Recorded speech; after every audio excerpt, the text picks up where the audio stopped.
السلام عليكم ورحمة الله وبركاته. سنة تالتة إعدادي. النهاردة إن شاء الله هنتكلم عن الدرس الأول من دروس الجغرافيا، وهو درس قارات العالم، الموقع والمساحة.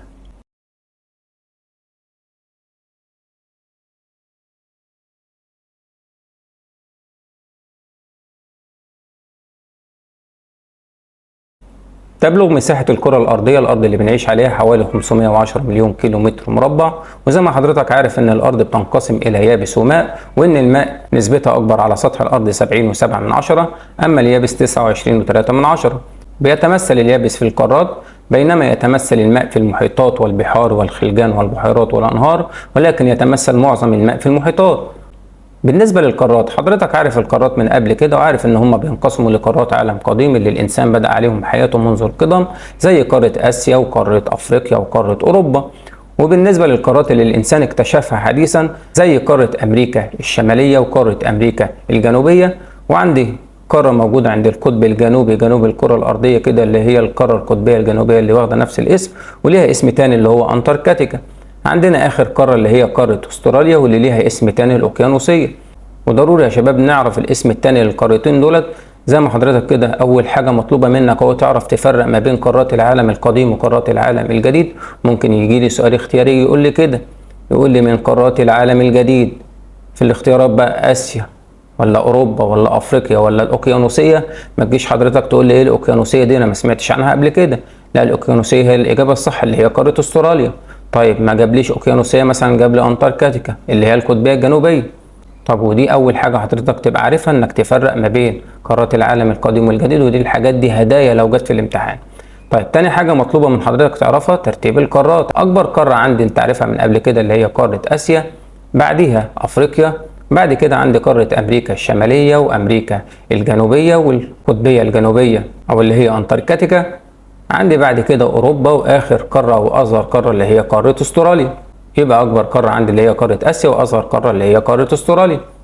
ممكن يقول لي اكتب ما تشير إليه العبارة. القارة التي تحتل المركز الثالث من حيث المساحة، طبعا عندي اللي هي أمريكا الشمالية. واحفظهم بالترتيب وبالنغمة، دي سهلة بنفس ترتيبهم كده: آسيا، أفريقيا، أمريكا الشمالية، أمريكا الجنوبية، أنتاركتيكا، أوروبا، وأستراليا. وقبل بقى يا شباب ما نتكلم عن الموقع الجغرافي وتفاصيل كل قارة، هنتعرف بقى على المحيطات والبحار وشوية حاجات كده هتسهل علينا الموقع الجغرافي لكل قارة. ده كمان هيساعدونا في درس مهم جدا، درس تضاريس العالم، في جزء كده اسمه مصبات الأنهار، هنتعرف عليه إن شاء الله في اللي جاي، واللي عامل أزمة للكثير من الطلبة. لكن تابع الدرس للآخر، وإن شاء الله لما تيجي وقت درس تضاريس العالم هتدعي لي إن شاء الله هبقى مسهل لك الجزئية دي قوي. نيجي بقى للمحيطات. هنبدأ بأكبر محيط عندي حضرتك عارفه اللي هو المحيط الهادي، طبعا موجود غرب أمريكا الشمالية وأمريكا الجنوبية، وكمان شرق آسيا وشرق أستراليا. طبعا حضرتك عارف إن دي خريطة وإن الأرض كروية. فنيجي كده لنموذج كرة أرضية. لو رحنا كده حضرتك على قارة أمريكا الشمالية وقارة أمريكا الجنوبية، بيمتد بقى المحيط الهادي في غربهم كده، وهتفضل ماشي ماشي لحد ما نوصل لقارة آسيا وقارة أستراليا. ده كله كده عندي اللي هو المحيط الهادي. بشكل أسهل برضو تاني هو أدي عندي المحيط الهادي، هنلاقيه موجود غرب أمريكا الشمالية وأمريكا الجنوبية على نموذج كرة أرضية، وبيبقى مكمل كده لحد ما يوصل لشرق آسيا وشرق أستراليا.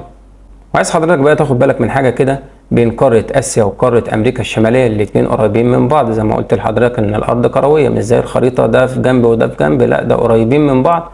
ودي جزئية هنتكلم عليها في الموقع الجغرافي، فركز معايا. عندي اللي بعد كده بقى في المساحة بعد المحيط الهادي اللي هو المحيط الأطلنطي، واللي بعديه المحيط الهندي. عندي في جنوب الكرة الأرضية عند القطب الجنوبي محيط بنفس الاسم اللي هو المحيط القطبي الجنوبي، وفي الشمال المحيط القطبي الشمالي. يبقى ترتيب المحيطات برضك من الأكبر للأصغر، نستنتج منه إن أكبر محيط عندي المحيط الهادي، وأصغر محيط اللي هو القطب الشمالي. ترتيبهم كده من حيث المساحة ممكن نحفظهم بالطريقة السهلة دي: هادي، أطلنطي، هندي، قطب جنوبي، وقطب شمالي. ده عندي كده بالنسبة للمحيطات. بالنسبة بقى للبحار والخلجان، هنبدأ بأول بحر على الخريطة كده، وتحفظ الكلام ده مهم جدا. بحر كده حضرتك عارفه من منهج ابتدائي. هنا فاكرين البحر ده يا شباب؟ الله ينور، اللي هو البحر المتوسط. عندي هنا بحر برضك حضرتك عارفه اللي هو البحر الأحمر. في بحر تالت بقى خدناه في درس الوطن العربي الموقع المساحة، فاكرين يا شباب؟ الله ينور، اللي هو البحر العربي. عندي فيه بحر اتعرفنا عليه في منهج اولى اعدادي من امثلة البحار المغلقة بحر قزوين. وخلي بالك بقى بحر قزوين هو اكبر بحر مغلق في العالم وموجود في قارة اسيا. طيب 4 بحار حضرتك عارفهم من قبل كده، نكمل بقى شوية حاجات جديدة عليك. جنب بحر قزوين هتلاقيه فوق البحر المتوسط بحر هنا وبيجي كتير قوي في الامتحان تبع قارة اوروبا اسمه البحر الاسود، او ممكن تقول البحر الاسود زي ما انت عايز تقول. طيب في شمال اوروبا هنا عندنا بحر موجود في شمال اوروبا واسمه بحر الشمال، جنبه كده في بحر هنا كده اسمه البحر البلطي. تقول لي بقى سمك بلطي مش عارف ايه، المهم انك تحفظ. يبقى انا عندي كده الجديد عليك ان شاء الله سهل اهو، بحر اسمه الاسود، وفي شمال اوروبا بحر اسمه بحر الشمال، وجنب بحر الشمال بحر اسمه البحر الايه البلطي. نروح كده على قارة استراليا، في شمالها كده بحر اسمه ارافورا، مش ارافونا، اسمه بحر ايه ارافورا، موجود في شمال استراليا. طيب نروح بقى ما بين قارة امريكا الشمالية وامريكا الجنوبية بحر ما بينهم كده اسمه البحر الكاريبي. طبعا بقى مش قريبي والقلش الرخيص، ده اسمه البحر الايه الكاريبي. والبحار دي تحفظها ضروري جدا، مهمة وبتتكرر في الامتحان. هنحفظهم برضو بنفس الترتيبة اللي احنا بدأنا بيها، فممكن نحفظهم ازاي بقى؟ متوسط احمر عربي قزوين واسود شمال وبلطي. متوسط احمر عربي قزوين واسود شمال وبلطي، ارافورا وكاريبي، ارافورا وكاريبي. ده عندي كده بالنسبة للبحار. طب بالنسبة للخليجان، خليج حضرتك عارفه من السنة اللي فاتت خليج العربي. عندي هنا بقى في افريقيا خليج غينيا، وطبعا احنا نسمع عن دولة غينيا، في خليج اللي هو خليج ايه غينيا. طيب عندي بقى في قارة استراليا خليج اسمه على اسم القارة مسهل لنا الدنيا، اللي هو الخليج الاسترالي الكبير. يبقى لحد دلوقتي عندي هنا الخليج العربي، هنا في افريقيا خليج غينيا، وهنا الخليج الاسترالي الكبير. مهمين دولت نعرفهم من دلوقتي، هيسهلوا لنا جزء زي ما قلت في اللي فات مصبات الانهار زي ما هنعرف في درس تضاريس العالم. طيب نيجي على قارة امريكا الشمالية، في خليج هيدسون وخليج سانت لورانس خليج المكسيك. يبقى في امريكا الشمالية هيدسون وسانت لورانس والمكسيك، ممكن نحفظهم كده هيدسون لورانس والمكسيك، هيدسون لورانس والمكسيك. طيب نقولهم كلهم على بعض، احفظهم بالنغمة ودي هتبقى سهلة ان شاء الله بنفس الترتيبة برضو اللي بدأنا بيها. عندي ممكن نحفظهم كده عربي غينيا استرالي كبير، هيدسون لورانس والمكسيك، عربي غينيا استرالي كبير، هيدسون لورانس والمكسيك. طب ده كده بالنسبة للخليجان. عندي في قارة امريكا الشمالية من امثلة البحيرات العذبة اللي متعرفين عليها من منهج اولى اعدادي برضو، ومهمة هتقابلنا في درسين ومكانها مهم على الخريطة نعرفه برضو ونحفظه من دلوقتي اهو. بحيرات هنا اسمها البحيرات العظمى. وقبل بقى ما نخش على الموقع الجغرافي، يا ريت حضرتك تكون ركزت بقى في المسطحات المائية اللي احنا قلناها سواء محيطات او بحار او خلجان عشان تسهل علينا ان شاء الله في اللي جاي.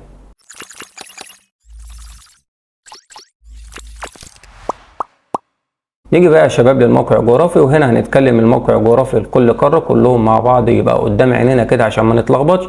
مش هناخد كل قاره لوحديها عشان ما نجيش نبدا في القاره اللي بعدها ننسى اللي قبليها والقصص دي كلها، فالعمليه تبقى سهله، يبقى كلهم قدامنا كده واحنا اللي نستنتج الموقع الجغرافي ونقوله يبقى سهل.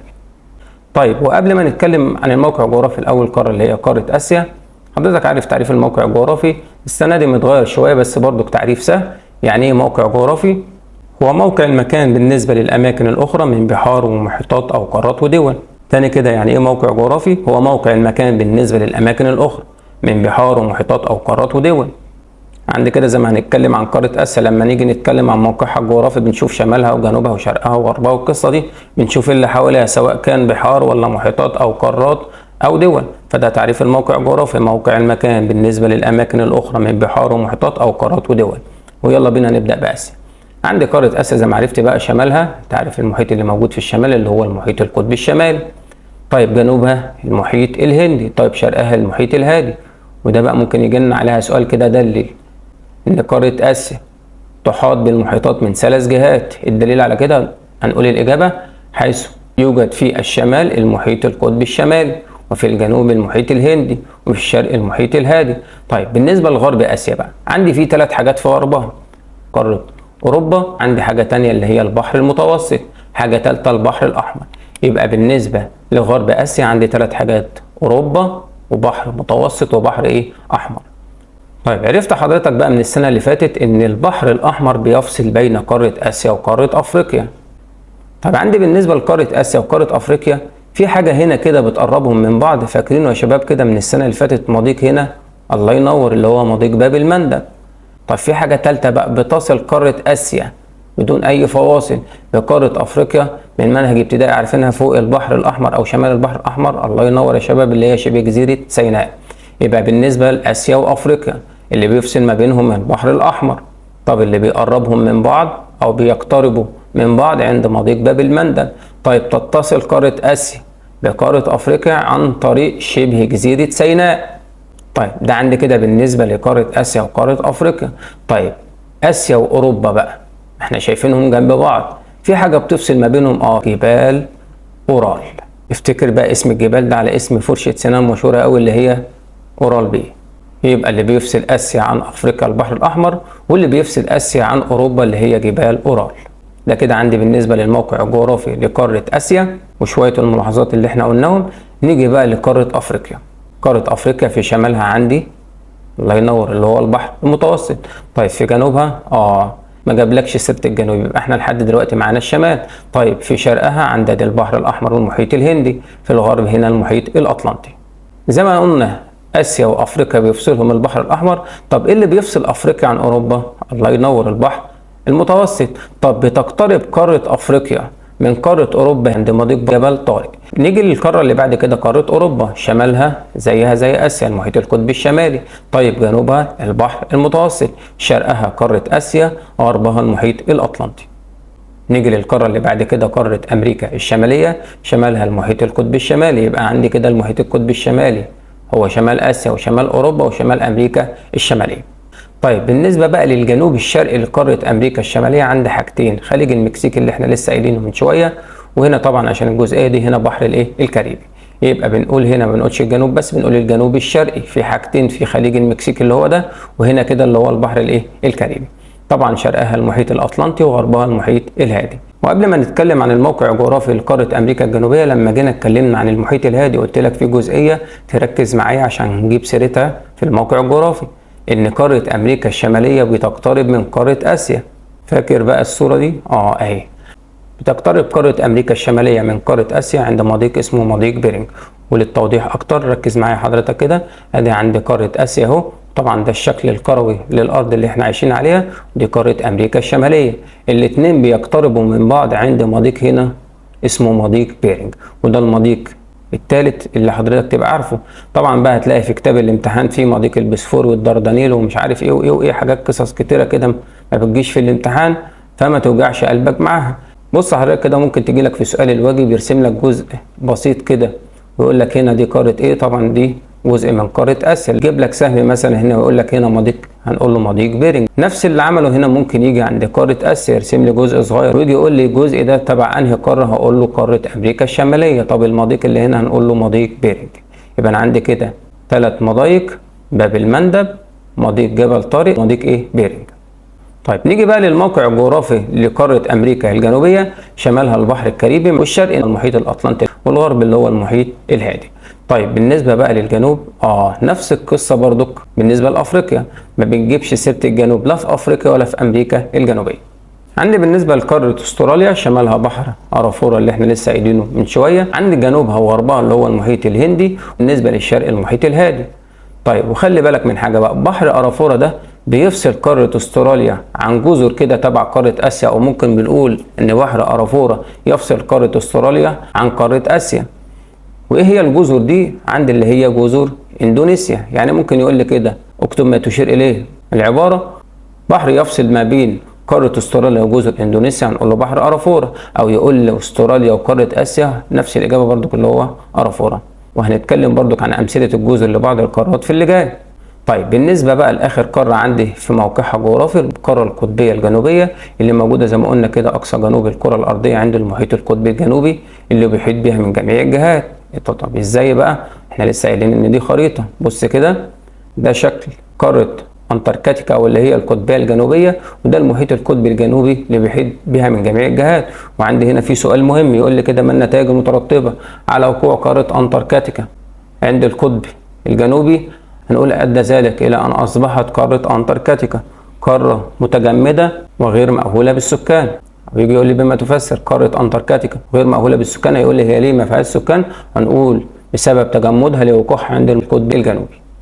وبالرغم من كده بقى قامت بها دول زي انجلترا وفرنسا وروسيا والولايات المتحدة الأمريكية مراكز بحوث، ومراكز البحوث دي لها مهام علمية زي مراقبة حركة الشمس، كمان دراسة المناخ وغيرها.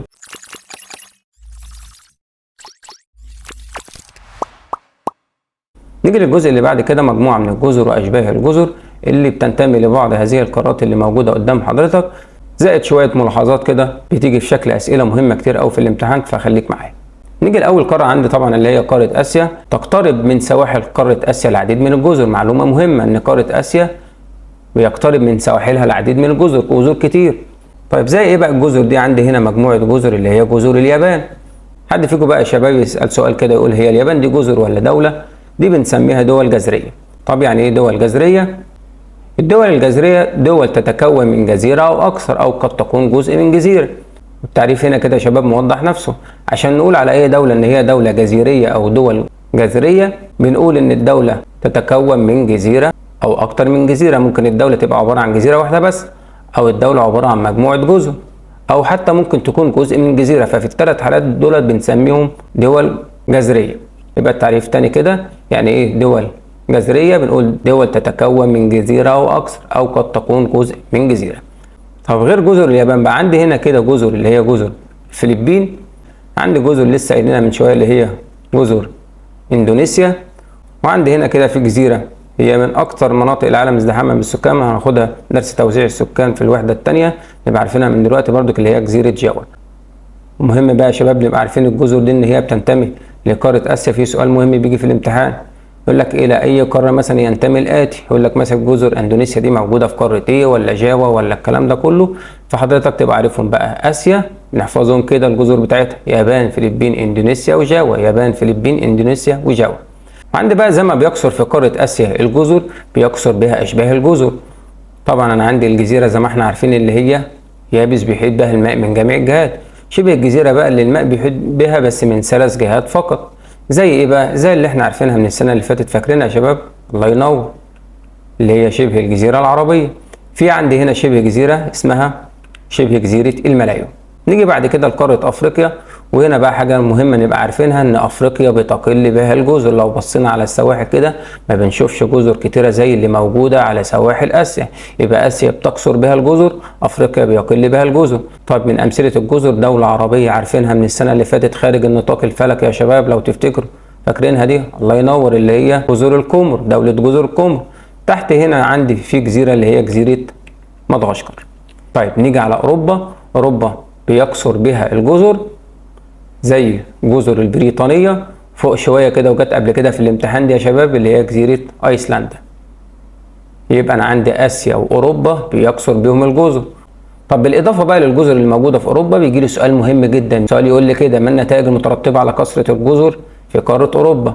او يقول لي النتائج المترتبة على تميز السهول الساحلية لقارة اوروبا بالتعرج والاتساع. السهول الساحليه حضرتك عارفها اللي هي الاراضي اللي بتطل على مسطحات مائيه سواء بقى بحر محيط او غيره.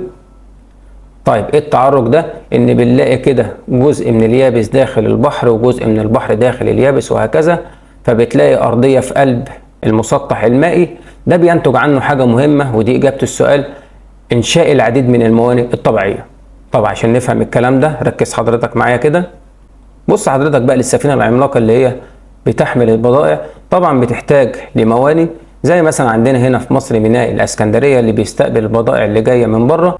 لو جينا على سهول ساحليه زي دي، هل السفينه اللي احنا لسه شايفينها من شويه تقدر تخرج للمكان ده؟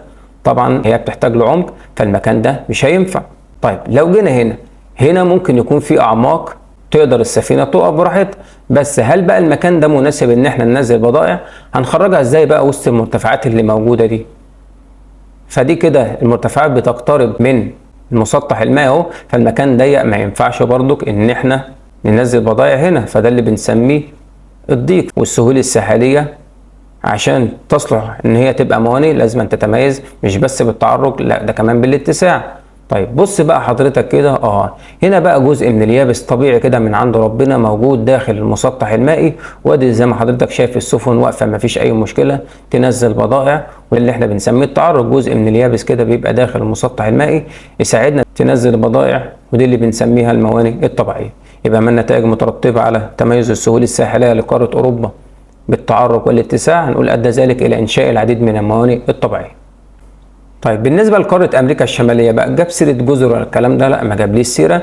امريكا الجنوبيه نفس القصه، ما جابليش اي امثله جزر انا في منهج الترم الاولاني، بس قال لي على امريكا الجنوبيه حاجه مهمه جدا بقى، ان بتبدو في الشكل اقرب للمثلث. ساعات بتيجي اكتب ما تشير، يقول لك قاره تبدو في الشكل اقرب للمثلث، عندك امريكا الجنوبيه شبه المثلث المقلوب، فالاجابه امريكا الجنوبيه.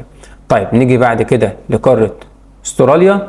عندي من امثله الجزر في جزيره هنا كده بتيجي كتير قوي في الامتحان، والله اما بتيجي قاره استراليا من اكتر الحاجات اللي بتيجي في الامتحان الجزيره دي، خلي بالك منها، اسمها جزيره تسمانيا.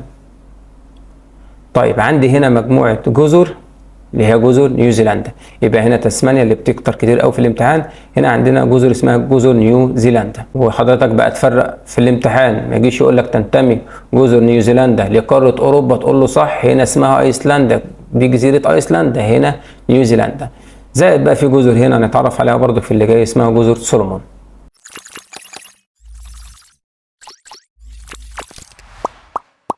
نيجي بقى لدوائر العرض، وبرضه بتبقى من ضمن الهدايا اللي بتيجي في الامتحان. طبعا انت عارف ان في النص هنا بالظبط كده دائرة الاستواء اللي درجتها صفر، شمالها هنا اللي هو مدار السرطان، في الجنوب هنا اللي هو مدار الجدي، فوق خالص كده عندي الدائرة القطبية الشمالية، طبعا تحت هنا كده اللي هي الدائرة القطبية الجنوبية. تركز بقى حضرتك وتعرف كل قارة ايه دوائر العرض اللي بتمر بيها، وما تتلخبطش ما بين القارات.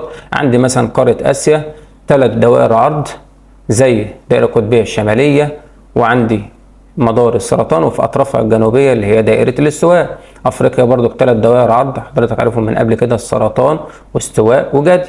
عندي مثلا أمريكا الجنوبية في شمالها دائرة الاستواء، وفي الوسط بالظبط مدار الجدي، دايرتين عرض بس، ما تتلخبطليش بقى ما بين أفريقيا وأمريكا الجنوبية، يجي لك أمريكا الجنوبية ويجيب لك دائرة هنا كده، فتروح تقول في النص بالظبط دي دائرة الاستواء، لا هنا كده في وسط أمريكا الجنوبية مدار الجدي. طيب دائرة الاستواء موجودة في شمالها، هنا أفريقيا في الوسط دائرة الاستواء. فركز بقى في الحاجات دي عشان الأسئلة اللي ممكن تيجي عليها. عندك مثلا قارة استراليا دائرة عرض واحدة اللي هي مدار الجدي، دائرة عرض واحدة بتمر بأوروبا اللي هي الدائرة القطبية الشمالية. يجي لك بقى سؤال صح وغلط، الأسئلة كثيرة جدا في الدرس ده، بس بتعتمد على ملاحظتك لكل جزئية. طيب بالنسبة بقى لخط الطول الرئيسي، يعني ربما يعني لو حب ان هو يجيبه، ده انت حضرتك عارفه اللي هو خط جرينتش.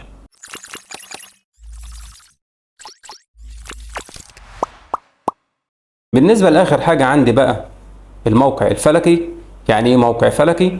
هو موقع المكان بالنسبة لخطوط الطول ودوائر العرض. تاني كده التعريف، يعني ايه موقع فلكي؟ هو موقع المكان بالنسبة لخطوط الطول ودوائر العرض. يعني على سبيل المثال في اللي جاي هقول لك مثلا قارة تمتد بين دائرتي عرض 81 شمالا فاصلة 10 جنوبا، وخطي طول 26 شرقا فاصلة 170 غربا.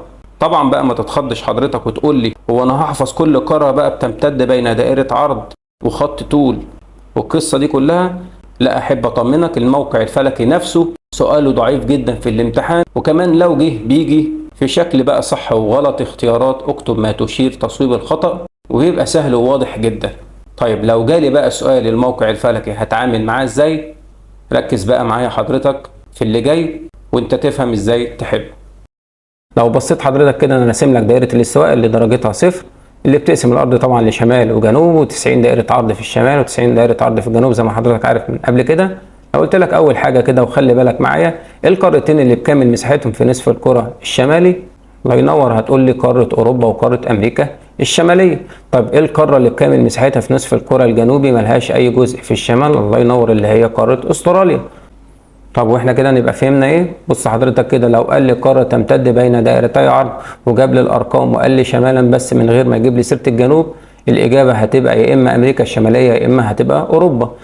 طيب لو انا قلت لك على سبيل المثال قارة تمتد بين دائرتي عرض 7.5 فاصلة 83 شمالا، هتبقى دي قارة امريكا الشمالية. طيب اوروبا بتمتد بين دائرتي عرض 36.71 شمالا، وده باين قدام حضرتك على الخريطة. يعني يوم ما يجي لي شمالا هتبقى الإجابة أمريكا الشمالية أو أوروبا، وطبعا الفرق ما بينهم كبير جدا وواضح أهو. طيب لو قال لي جنوب مهما كانت الأرقام وما جابليش سيرة الشمال، أستراليا دي أسهل واحدة، هتبقى الإجابة أستراليا اللي بتمتد بين دائرة عرض 10.44 جنوبا. طيب ده عندي بالنسبة للثلاث قارات دولت. لو جيت بقى قلت لك بالنسبة لآسيا وأفريقيا وأمريكا الجنوبية، أنت شايف حضرتك إن آسيا معظمها في الشمال وجزء بسيط في الجنوب اللي هي مجموعة الجزر. أفريقيا تقريبا نصين بالظبط، نص في الشمال ونص في الجنوب. أمريكا الجنوبية جزء بسيط في الشمال ومعظمها في الجنوب.